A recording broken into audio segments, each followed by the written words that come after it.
कई लोगों को लग रहा होगा कि नीतीश कुमार कच्चे खिलाड़ी हैं, इसी कारण उन्होंने कांग्रेस द्वारा जो पद दिया जा रहा था प्रधानमंत्री का नीतीश कुमार को, जैसा केसी त्यागी कहते हैं, तो यह एक तरह से उनकी नासमझी है। नीतीश कुमार एक धुरंधर खिलाड़ी है और वे जानते हैं कि सांप को बिल से बाहर निकालने के लिए ही चूहा दिखाया गया था और बिल के बाहर चूहे मंडरा तो रहे थे लेकिन आसमान में बाज भी उड़ रहा था। जी हाँ, बात हम कर रहे हैं नीतीश कुमार के। नीतीश कुमार को 12 सांसद हैं, उनकी पार्टी में 12 सांसद हैं और 12 सांसद वाले को यदि प्रधानमंत्री का पद दिया जा रहा है, ऑफर किया जा रहा है, मतलब साफ है कि आप उधर से आइए। भाजपा सरकार नाराज हो जाएगी, फिर भी भाजपा की सरकार गिरने वाली तो है नहीं, और इधर कांग्रेस की तरफ आइए, वो सरकार गिर जाएगी। हम आपको प्रधानमंत्री का लोभ तो दे देंगे और इसके चक्कर में कोई मंत्री पद देंगे बाद में, क्योंकि ज़्यादा सांसदों वाली अखिलेश यादव भी तो चुप नहीं रहने वाले, ममता बनर्जी भी तो चुप नहीं रहने वाली है,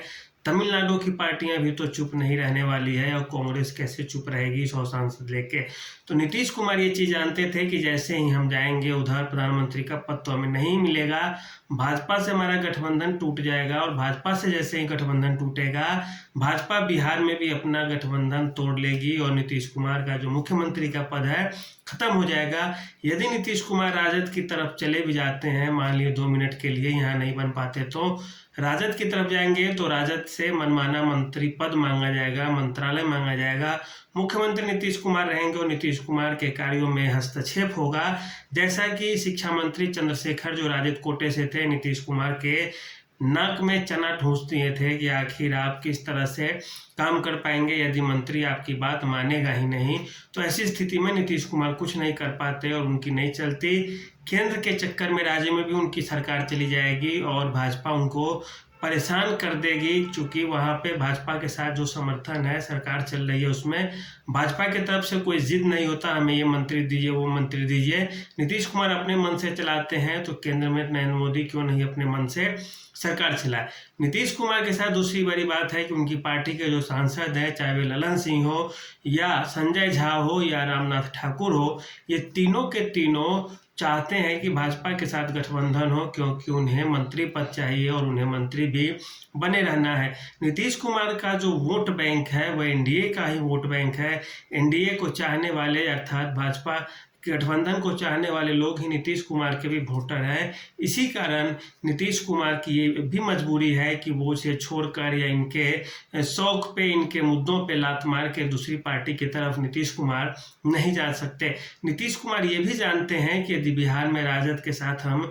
गठबंधन करते हैं तो राजद से ज़्यादा इज्जत कांग्रेस जदयू की नहीं देने वाली है, क्योंकि कांग्रेस जदयू को लेकर सशंकित रहती है जबकि राजद को लेकर नहीं। राजद हमेशा भरोसेमंद रही है कांग्रेस की, इस कारण कांग्रेस और राजद में ज़्यादा बनाव होता है। नीतीश कुमार यह भी समझते हैं कि यदि इन्हें प्रधानमंत्री का पद देना था तो आखिर इंडिया ब्लॉक को तो नीतीश कुमार ने ही यूनाइट किया था, आखिर नीतीश कुमार को क्यों आगे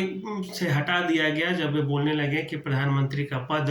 घोषित हो और नहीं घोषित हुआ, प्रधानमंत्री तो राहुल गांधी को बनना है, तो इन लोगों को आखिर कैसे बना दिया जाए। एक अलग बात ये भी है कि यदि कांग्रेस प्रधानमंत्री बनेगी तो आखिर फिर इन लोगों को क्या दिया जाएगा, और अगर इन लोगों को केवल मंत्री पद ही मिलेगी तो फिर भाजपा भी तो मंत्री के पद दे रही है जदयू को, आखिर इससे नुकसान क्या है। भाजपा के साथ रहने में नीतीश कुमार को कई फायदे हैं, जैसे विधानसभा में चुनाव होंगे तो जब साथ मिलकर लड़ेंगे तो दोनों को सीटें ज़्यादा मिलेंगी। यदि नीतीश कुमार यहाँ कांग्रेस को समर्थन देते और वहाँ राजद के साथ चुनाव लड़ते हैं तो फिर राजद और जदयू दोनों जब मिलकर चुनाव लड़ेगी तो फिर भाजपा के तरफ से चिराग पासवान को हर विधानसभा क्षेत्र में खड़ा कर दिया जाएगा नीतीश कुमार के खिलाफ। नीतीश कुमार के पीछे इस बार चिराग पासवान फिर से पड़ेंगे, भाजपा फिर से पड़ेगी, उपेंद्र कुशवाहा जी, तना माझी जैसे लोग भी पीछे पड़ेंगे, और ऐसी स्थिति में सबसे बुरा यह होगा कि जदयू फिर ज़्यादा से ज़्यादा सीटें हार जाएगी, क्योंकि जदयू और भाजपा दोनों के जो वोट हैं समान है। जदयू और भाजपा दोनों के कैंडिडेट होंगे तो वोट बटेगा, राजद अपना ज़्यादातर सीटें तो निकाल लेंगे, लेकिन भाजपा और जदयू दोनों को नुकसान हो जाएगा। नीतीश कुमार ये भी जानते हैं और जैसे ही नुकसान होगा जदयू की सीटें कम हो जाएंगी। जदयू की सीटें जैसे ही कम हो जाएगी, राजद हावी हो जाएगी कि मुख्यमंत्री का पद हमें चाहिए, अब ये मंत्रालय हमें चाहिए, और नीतीश कुमार हो जाएंगे साइडलाइन। तो नीतीश कुमार इन सब तमाम मुद्दों पे देख रहे हैं, कैडर वोट को लेकर देख रहे हैं, मंत्री का पद देख रहे हैं, ललन सिंह, संजय झा, रामनाथ ठाकुर जैसे नेताओं के भविष्य को देख रहे हैं, पार्टी के भविष्य को देख रहे हैं कि ऐसा नहीं उधर करें, हमारे सारे पार्टी के सांसद इधर से उधर हो जाए, ये है। फिर जदयू में कोई टूट ना हो बिहार में, ये भी एक बड़ा मुद्दा है। तो इस तरह से आप देखें तो कई सारी ऐसी चीज़ें हैं जिसे लेकर जदयू भाजपा के साथ खड़ा होना ज़्यादा पसंद किए नीतीश कुमार, बजाबते कि कांग्रेस के पाले में वे चले जाएं। तो ये सब ही कारण है जो नीतीश कुमार